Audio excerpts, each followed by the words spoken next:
మరో unfair elimination. Hi friends, నా పేరు Venkatesh. Welcome to our YouTube channel chill bro updates 2.4. First video click కొట్టండి, reach ఎక్కువ పెరుగుతుంది. సబ్స్క్రైబ్ చేయకపోతే సబ్స్క్రైబ్ చేయండి, అలాగే హైప్ ఇవ్వండి, ఇంకా ఎక్కువ రీచ్ పెరుగుతుంది.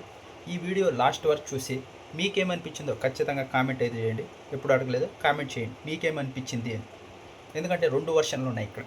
లాస్ట్ వీక్ చూసుకుందాం. లాస్ట్ వీక్ వచ్చేసి శివ్ అలాగే ప్రియాంక వీళ్ళిద్దరిని సేవ్ చేశారు అందరూ. శివ్కి ఏదైతే కాలు తగిలిందో దాన్ని లెక్క చేయకుండా బాగా ఆడాడు, అందుకే అతన్ని సేవ్ చేస్తున్నామని అతన్ని అందరూ సేవ్ చేసి ఇక్కడ బిట్రో అలాగే సంధ్యాని వీళ్ళనైతే డేంజర్ జోన్లో పెట్టారు. వాళ్ళు ఎలిమినేట్ అయిపోయారు. ఇప్పుడు ఇదే సిచ్యువేషన్ ఇప్పుడు మళ్ళీ ఇంకోసారి వచ్చింది. ఇప్పుడు ఈరోజు ఎపిసోడ్ అంత ఏం లేదు, అంత డొల్లే. లాస్ట్లో ఏదైతే నూకరాజ్ అలాగే కళ్యాణ్ మాట్లాడుకున్నారో దాని గురించి చెప్తా. నూకరాజ్ అలాగే కళ్యాణ్ ఏం మాట్లాడుకున్నారంటే అంజలి పవన్ వాళ్ళనైతే సేవ్ చేద్దాం అని మాట్లాడుకున్నారు. ఎందుకు?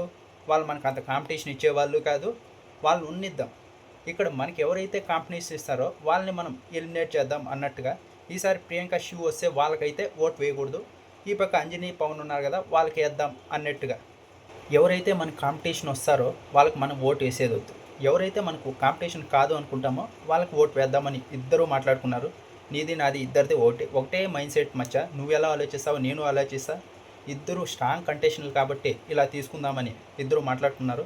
ఆ తర్వాత అక్కడ అంజలి పవన్ దగ్గరికి వెళ్ళి ఇక్కడ కళ్యాణ్ ఏదైతే మాట్లాడారో దాన్ని ఒప్పుకుంటా, నేను ఒప్పుకుంటా.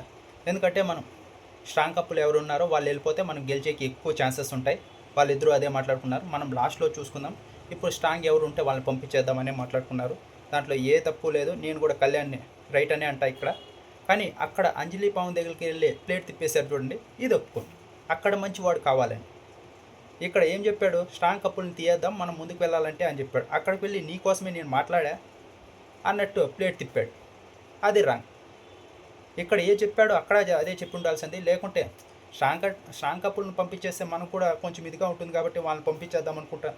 సింపుల్. లేదు, నీకోసమే వేరే వాళ్ళని తీయేస్తామన్నట్టు అక్కడైతే చెప్పాడు. ఇదైతే ఖచ్చితంగా రాంగే. చూద్దాం జడ్జెస్ దీన్ని అడుగుతారో లేదో అని. ఇలాంటి తప్పులే చేయకూడదు. ఇప్పుడు వచ్చేసి లీస్ట్లో వచ్చేసి ప్రియాంక శివ్ వీళ్ళు ఉన్నారు. ఇంతకు ముందర అయితే సేవ్ అయ్యారు. వీళ్ళైతే టాస్క్ చాలా అంటే చాలా బాగా ఆడుతున్నారు. శివ్కి ఇంజూరీ అయినా కూడా బాగా ఆడుతున్నాడు. కప్పులు కూడా పర్ఫెక్టే. కొంచెం శివ్ అరుస్తూ ఉంటాడు, కానీ బాండింగ్ మటుకు మళ్ళీ అంత చెడిపోయే బాండింగ్ అయితే కాదు, బాగానే ఉన్నారు వీళ్ళు కూడా. ఈ వారం వీళ్ళనికి ఓటు వేయకూడదు అని వీళ్ళు అనుకున్నారు. ఎందుకంటే స్ట్రాంగ్ కప్పులు కాబట్టి. మనకు వచ్చిన అప్డేట్ ప్రకారం కూడా ఈ వారం వాళ్ళే ఎలిమినేట్ అయిపోయి వెళ్ళిపోయారు. ఇక్కడ చాలా రోజుల తర్వాత షూట్ అయిపోయింది కాబట్టి ఇవి వెనక్కి ముందరకు అవుతున్నాయి. అందుకే చెప్తున్నా, ఈ వారం అంజలి పవన్ వీళ్ళు కనుక ఎలిమినేట్ అవుతే కరెక్ట్ ఎలిమినేషన్. లేదు ప్రియాంక శివ్ ఎలిమినేట్ అయితే అది అన్ఫేర్ ఎలిమినేషన్ అవుతుంది. ఇక్కడ శివ్కి ఇంజూరీ అయింది కాబట్టి నేనే బయటికి వెళ్ళిపోతానని చెప్పాను. ఇంకో అప్డేట్ కూడా ఉంది, చూద్దాం ఏం జరుగుతుందో. అంజలి పవన్ కనుక ఎలిమినేట్ అయితే ఇది ఫేర్ ఎలిమినేషన్ అవుతుంది. శివ్ అలాగే ప్రియాంక ఎలిమినేట్ అవుతే అది అన్ఫేర్ ఎలిమినేషన్ అవుతుంది. దీని గురించి మీరేమనుకుంటున్నారో తప్పకుండా కింద కామెంట్ బాక్స్లో